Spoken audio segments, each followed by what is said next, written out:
You are listening to The Briefing, first broadcast on the 30th of April 2025 on Monocle Radio.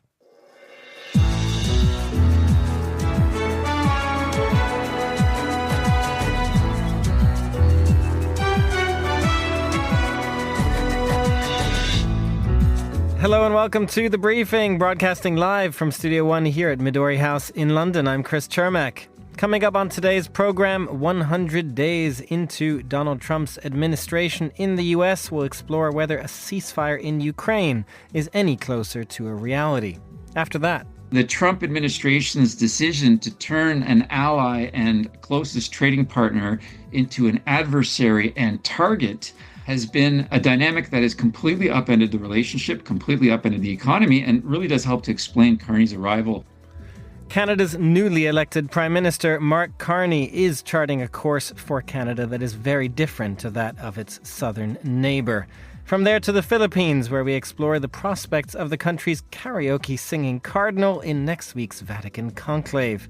We'll also get a roundup of luxury news and... The book industry in Indonesia, in percentage, is smaller compared to more developed countries like Japan. It may be smaller, but we'll speak with Dee Lestari, one of Indonesia's most renowned authors. All that right here on The Briefing with me, Chris Chermak.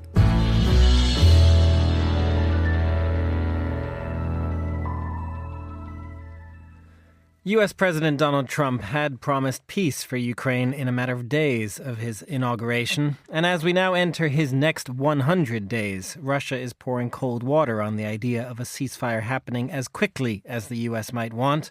Secretary of State Marco Rubio has also once again warned that it would step back from the peace process if progress isn't made soon, and put the onus on Ukraine to take the next steps.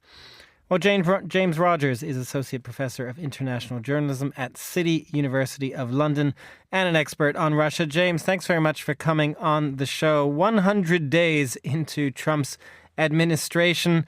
In your opinion, are ceasefire prospects in Ukraine closer or further away?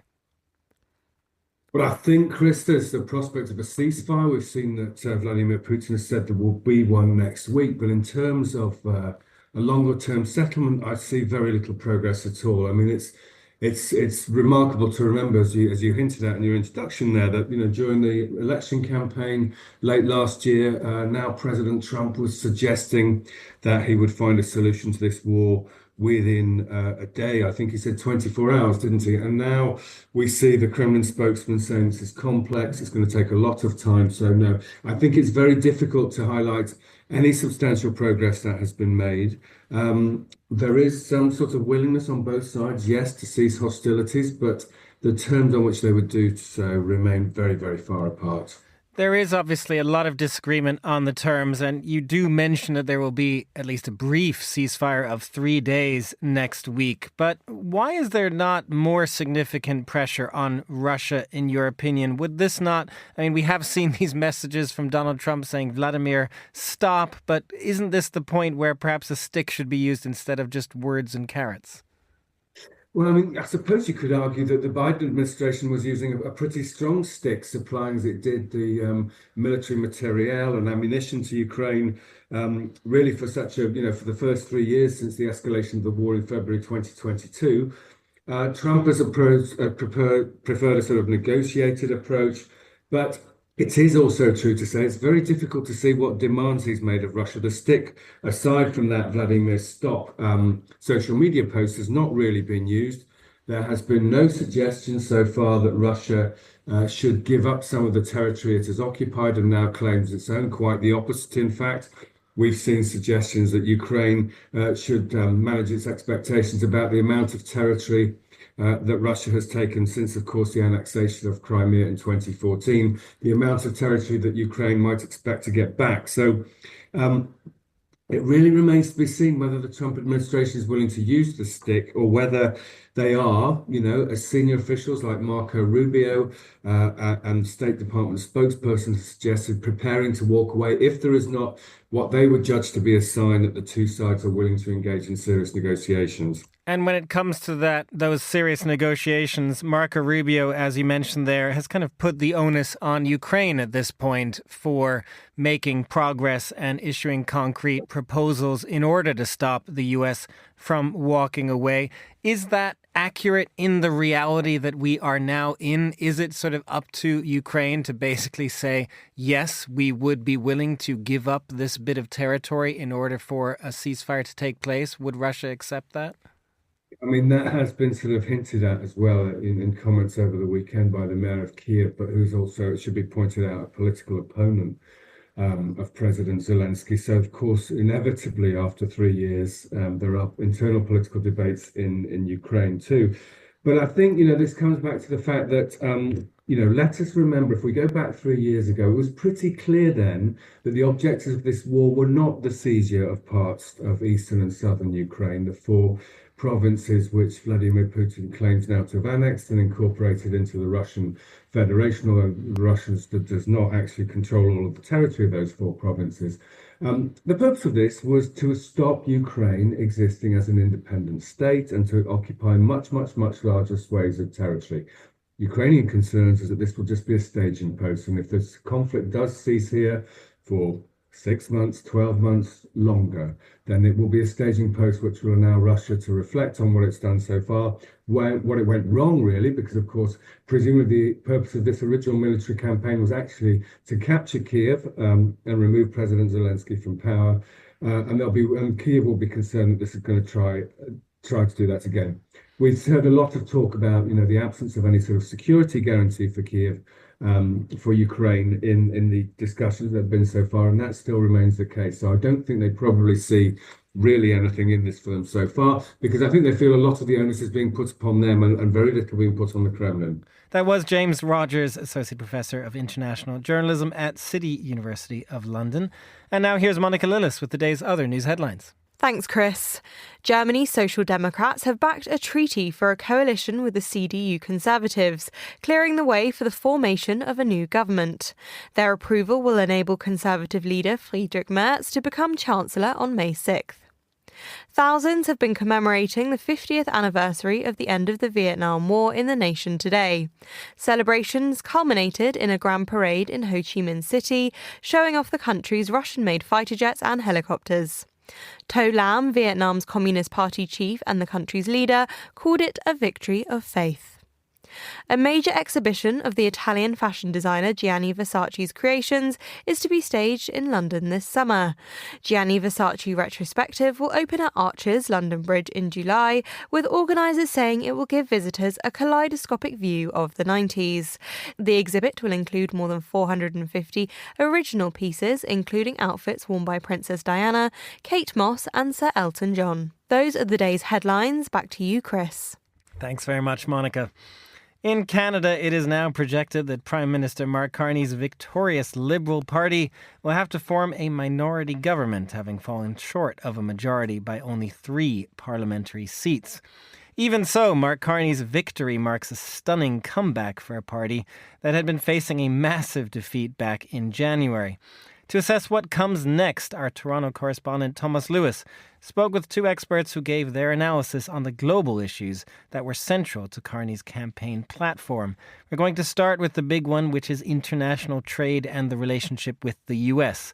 Dimitri Anastakis is professor of history at the University of Toronto.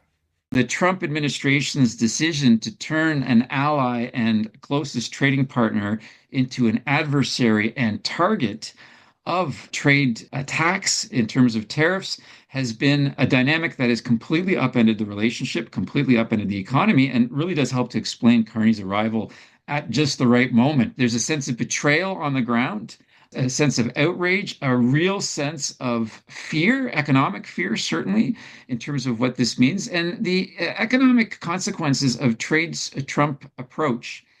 On tariffs alone, even however minimal they might have seemed or targeted they might have seemed, or now how they're being kind of wound down, can have a huge impact because 40% of the Canadian GDP is around trade. So much of our economy depends on Canada-US trade. It is the largest trading relationship, longest and largest trading relationship of its kind in the world, pretty much. The first thing he will do is try to have some sort of sense about whether or not these tariffs can be removed. I think he feels that this is going to be a hard slog and it might be a little bit more mitigation. And if that's the case, he has to move from the immediate of trying to deal with Trump and tariffs now to alleviate those threats. And there's some actions he's already taken as prime minister in terms of a duty remission scheme that allows countries that have tariffs, companies that have tariffs placed on them to get some of those tariffs back if they boost some of their production and exports from Canada. So he's doing stuff in the immediate term. But I think in the mid and longer term, as you alluded to, there's a much broader vision here of doing a few things that will harden Canada and ease some of the dependency that the Canadian economy has upon the United States. And, Carney, within days of becoming prime minister, before he was elected, visited Europe. He visited with Macron. He visited with Starmer. And I think there's going to be a real active approach here to saying, hey, we are no longer trading with the United States and we want to find other trading partners. Now, in the past, Canadians have tried this, but it hasn't worked. In part because the rest of the world, didn't really need to trade. Now, with Trump's broader disruption, there's a lot more willingness for other countries to perhaps pay attention and say, yeah, we will diversify our trade as well. So there's a good opportunity here. The third thing that Carney is really committed to is building the Canadian capacity, not just around internal trade and external trade, but infrastructure. He wants to have a full court press on expanding ports, modernizing airports, building what he calls a corridor that across the country that may be an energy and electricity grid, maybe an energy corridor. These are infrastructure projects that he's willing to go into deficit to finance. There are investments in the country's future. And frankly, this is something that is long overdue. Dimitri Anastakis of the University of Toronto there. And we're going to hear now from Herschel Ezrin, a former Canadian Consul General in the United States, who assessed how Mark Carney might approach his role as a statesman on the world stage and change the economy at home. Affordability is absolutely top of mind issue across the country for people. And that's why the Liberals had a very dramatic housing policy in which they were going to get the government involved, much the way that they did after the Second World War, in building affordable, deeply affordable housing for people. And it's going to be one of the tests that the government of Mr. Carney is going to have to face almost immediately to demonstrate progress in at least one or two of these areas. Another place they're going to be tested a great deal is whether or not they can deliver true intra-Canadian free trade. We've had barriers stopping people who are accredited, say doctors, electricians, and professionals of all kinds from working in one province or another province. The same goes for products. You can't buy wine in parts of Ontario that come from other parts of the country because this is the way you protected local industry. And the Carney government is committed to abolishing as many of the federal regulations that stop this intra-Canadian trade by beginning of summer, in June, July. So a couple of really important challenges. How you get Canadian energy, which we are the second largest energy supplier or resource supplier in the world. How do we get that to market, to Tidewater, when we don't have enough infrastructure? We don't have enough pipelines. But I would suggest, given our international audience as well, that there is another challenge that they have to be very careful about, the Liberals. And that is that you can see in international coverage already that there's a lot of talk about Mr. Carney potentially being a leader in Western democratic states who have stood up to Mr. Trump. And it's absolutely true that he has called him out and he said that we're never going to allow you to take us over and all the rest of this. But on the other hand, I think Canadians, there's a delicate balance here where Canadians want Mr. Carney to focus on domestic issues, but it's awfully attractive to leaders to get caught up in this international kind of work of how do you manage. And Canadians have to figure out a way, I mean, to put it in Mr. Carney's words, the Americans have betrayed us. We got over that, he said. But he said, now we have to learn how to make a difference. And that means looking to Europe again, looking for all kinds of relationships in Asia, and not simply being dependent overwhelmingly with a two-way trade relationship with the United States, which the Americans obviously don't want in the same way that they used to want. He has a number of challenges. The first one's going to come up very shortly. He is the host now of the June meeting of the G7, which is going to be held out in Alberta, and how he's able to manage the involvement of all of these world leaders who have a number of issues with Mr. Trump right now, and Mr. Trump, who is fairly mercurial in the way he interacts with people and institutions and countries, is going to be a real challenge for him, and I think something that we'll want to watch very carefully. The former Canadian Consul General Herschel Ezrin there. Thanks to Monocle's Thomas Lewis in Toronto for those interviews. You're listening to The Briefing on Monocle Radio.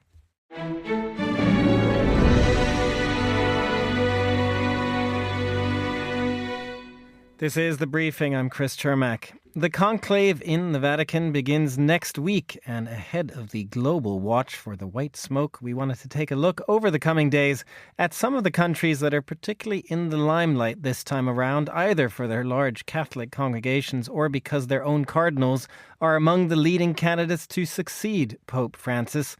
And we'll begin today with the Philippines, whose Cardinal Luis Tagle has drawn perhaps the most attention in this cycle to date. And for that, we're joined by Richard Heydarian, academic and columnist for the Philippine Daily Inquirer. Richard, thanks very much for coming on the show. Before we get to the Cardinal and the conclave, tell us how much Pope Francis himself was a figure in the Philippines.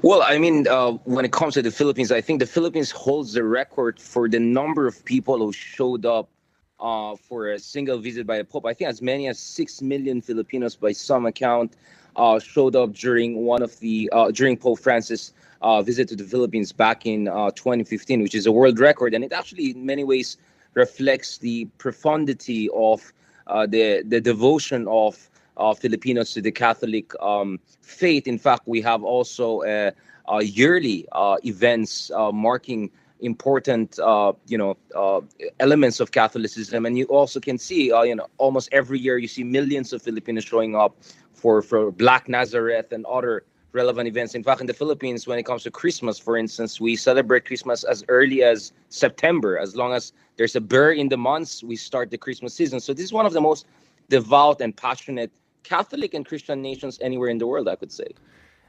You do show that by this record when Pope Francis was there, which I guess the question then is also how much Pope Francis's death and funeral had been covered in the Philippines. How much is the upcoming conclave a topic of conversation? Well, I mean, Filipinos are so devout that actually there is this kind of informal, if not even a more public understanding that it would be even, disrespectful perhaps to the late Pope to even talk about succession at this point in time. So I think a lot of folks are trying to avoid that kind of discussion while grieving for the Pope, or at least a 9-day of grieving period. A lot of people are showing a lot of respect for that. Well, I mean, when it comes to Pope Francis, he had tremendous amount of charisma. And in the case of the Philippines, I know countless people, even people who are not devout Catholics, even secular people, even progressive people, even people with communist backgrounds, who did not even believe in the Catholic Church, but in Pope Francis, they found that kind of congeniality, that kind of touch, and that kind of gesture, I think, of sincerity and inclusiveness and openness, particularly among the LGBTQ plus community here in the Philippines. I saw countless people making very heartfelt eulogies after the passing of Pope Francis. So I think while no one wants to talk about or is as openly talking about the question of succession as in the West and other capitals of the world, I think deep inside many Filipinos, especially devout Catholics and those who welcome the legacy of Pope Francis, hope that the next person will continue on that kind of gesture of openness and inclusiveness that we saw particularly under the late Pope Francis. Well, it is interesting, Richard, that as you say there, this is a time of mourning, and so the Philippines may not be discussing the successor, but in so much of the Western media, the focus is actually on the Philippines because Cardinal Luis Tagle is one of the potential successors, and we did want to get into that. I wanted to ask you a little about what kind of role he's played in the Philippines. We do, though, have to start with also what has, in the West at least, gone pretty viral over the last few days. This is his rendition of John Lennon's Imagine. All the people sharing all the world.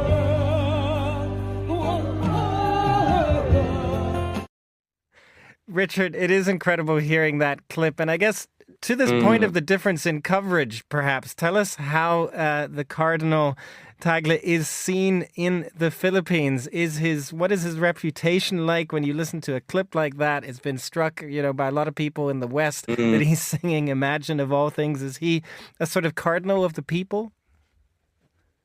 Well, I mean, first of all, the Philippines is a nation of singers. I think if there's one thing one of the great things that the Philippines are known in the West, at least, or in global media, is also the flurry of world-class singing talent that we have. It's a very musical country. It's a kind of a very Latin Asian country because of our Hispanic history. 300 years of Catholic Church and Spanish colonization in the Philippines. So actually, almost all major political figures in the Philippines, including religious figures, have that kind of, I would say, musical touch, if not the populist touch, some people would say, or pop culture touch. I was in Vatican actually last month on the way to the International Criminal Court to cover former Filipino President Rodrigo Duterte taken there. And actually, I passed by Italy and Vatican because the Filipino priests played a very important role, including one of the cardinals who will be in the conclave, who is not named Cardinal Tagle. I'm talking about Cardinal Virgilio David, a very young, relatively young cardinal who was just elevated to his position a few months ago. It looks like Pope Francis very affectionately looked upon him based on, the stories that we hear from people who were there and from himself during his interviews. So actually, there are three Filipino cardinals, Jose Advincula, Antonio Tagle, and also Ambo David, who are going to be in the conclave, and there are as many as 5 cardinals.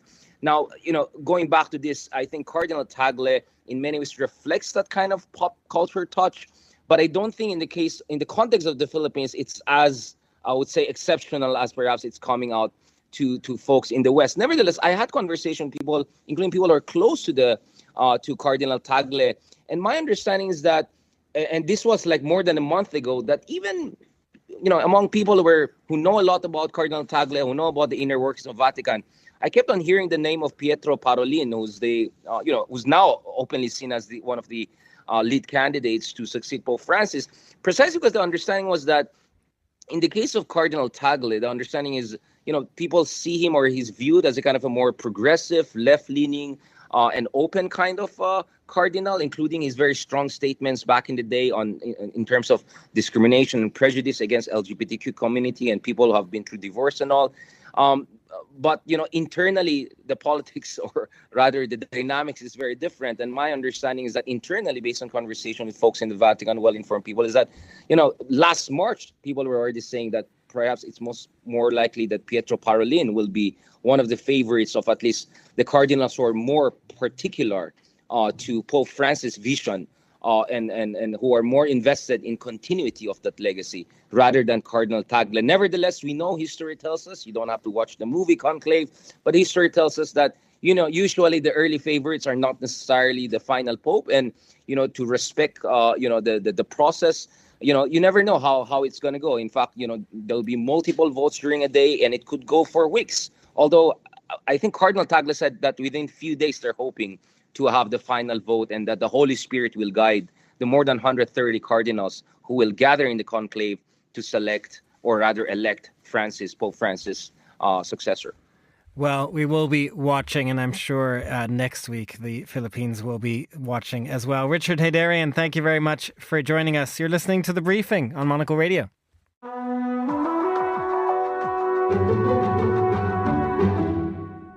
D. Lestari is one of Indonesia's most renowned authors. Following a successful music career in the nation, Lestari released her debut novel, Night Princess and Falling Star, the first in the Supernova series back in 2001.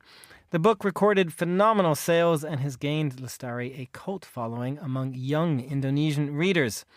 Well, at Monocle's The Chiefs conference in Jakarta, Ryuma Takahashi of Monocle spoke with Lestari about her inspiration for the Supernova series and the Indonesian book industry more broadly. He started by asking her about how she started her journey in writing.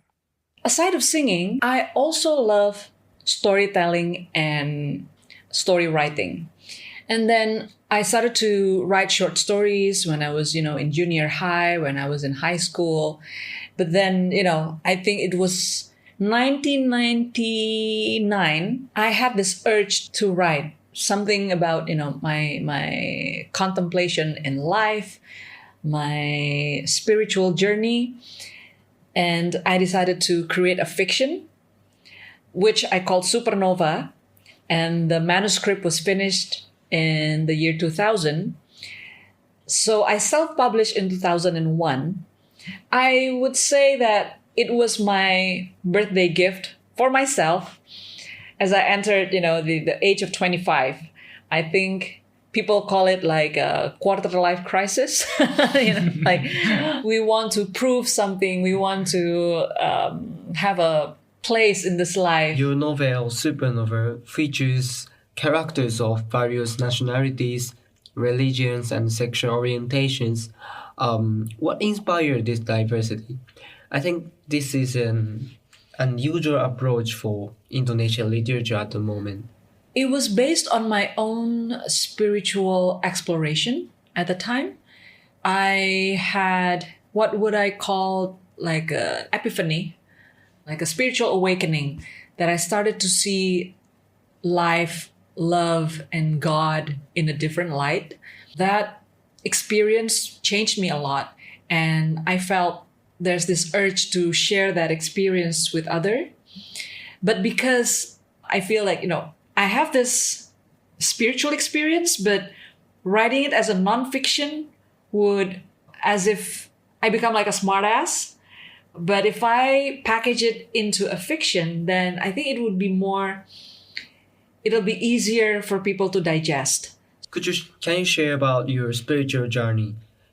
I understand you were born into a Christian family. Yes, I could say that, my parents has a very strong Christian rooting.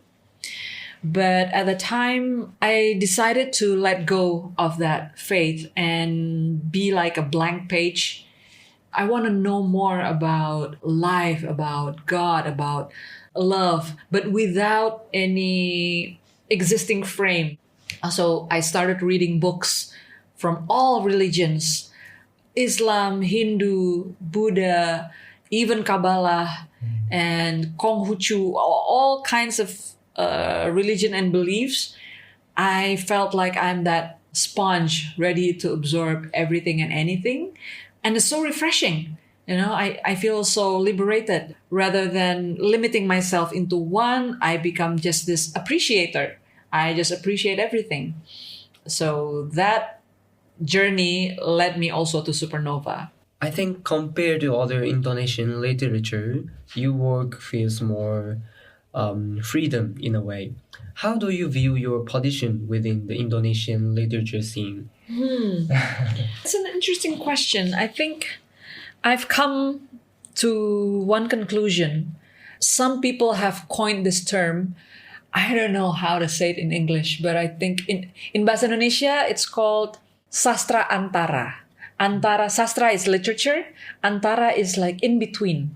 So my work is sort of like in between. It's not too pop, but it's not too highbrow literature. And I think because of that, it catered a lot of people's interest. It can cover a wider demography.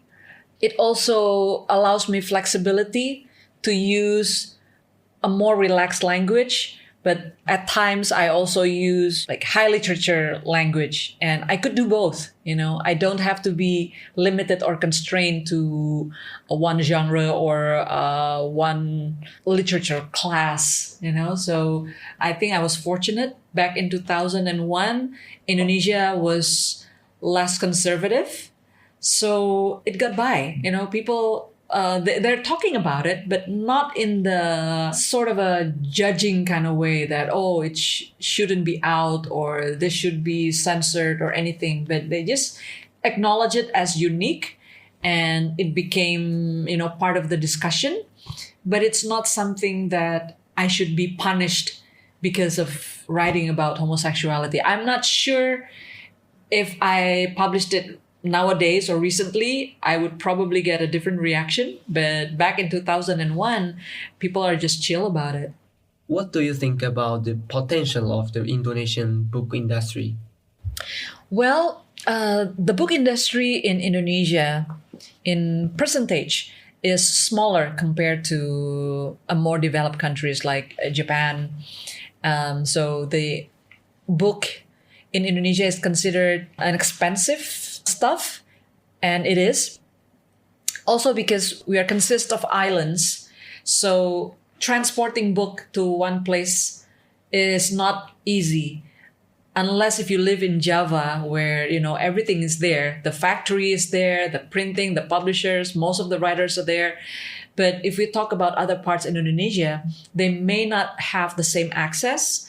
And that could be an issue for literacy degree in the whole society, But when it comes to potential, I think Indonesia has huge, huge potentials. We have so many storytellers, and because our culture is so diverse, like a sitting treasures of stories waiting to be told.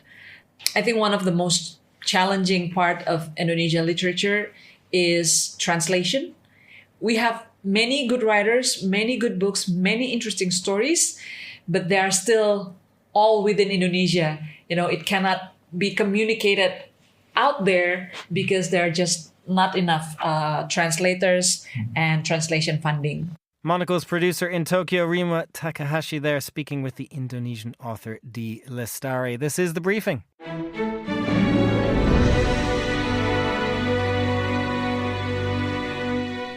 This is The Briefing, and it is time now for some news from the world of luxury. And for that, I am conveniently joined by Monocle's luxury markets editor. That is Brenda Tui. Thank you for joining us here in the studio. Hello. Hey, Chris. Nice to be here. You've been traveling, but before we get to your travel bit, you've been in New York, but we wanted to talk about some aspects of New York because we have this luxury report out that kind of looks into the global retail market, but New York is a big figure in it. I mean, I think New York is booming. Apparently, rents on Fifth Avenue are the highest in the world. They're achieving, astronomical fees for their rents there. And it really was buzzing. It was like one big party in New York. I couldn't believe it. I was there for about 4 days. It was fantastic.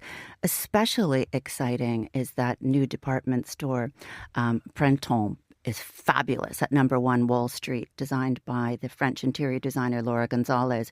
It's really a mixture of authentic interiors from the 1930s that they've unearthed and her particular slice of fun kind of layered on top of it. It's really fabulous. How was that perceived in New York? Was there a lot of buzz around that? There was so much buzz going into Printemps opening a department store in New York at a time where, not all department stores are doing that well, frankly. Well, I think they're doing something very, very different. I think since the demise of Barney's, New York has really yearned for another special sort of art meets fashion kind of a department store. And that certainly ticks all of the boxes. It really is a visual feast.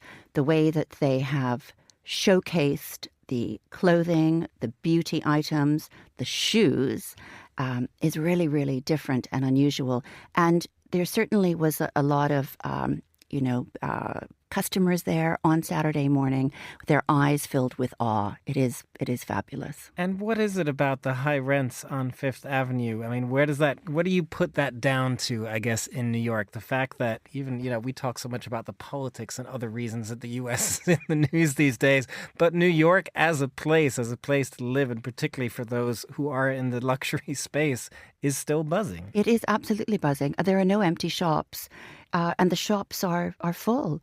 And the streets are full. You know, I had taken to not walking on Fifth Avenue when I was trying to get from A to B quite quickly because the footfall was just so phenomenal.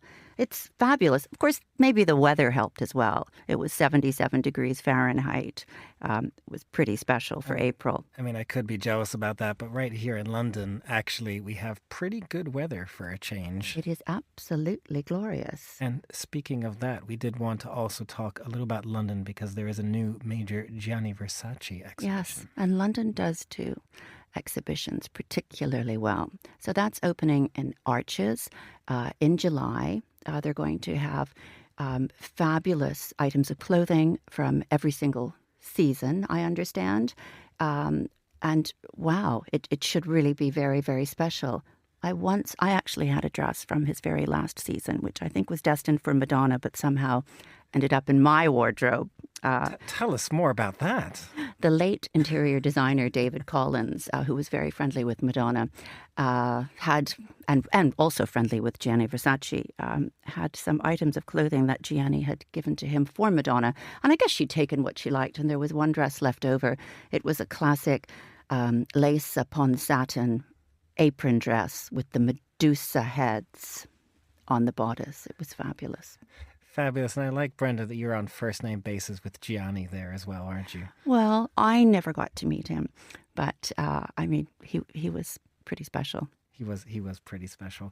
Brenda Tui, Monocle's luxury markets editor, thank you very much for joining us here on The Briefing. That's all the time we have for this edition. It was produced by Monica Lillis. Our researcher was Francesca Jilks, and our studio manager was Elliot Greenfield. The Briefing is back tomorrow at the same time. I'm Chris Chermak. Goodbye, and thanks for listening.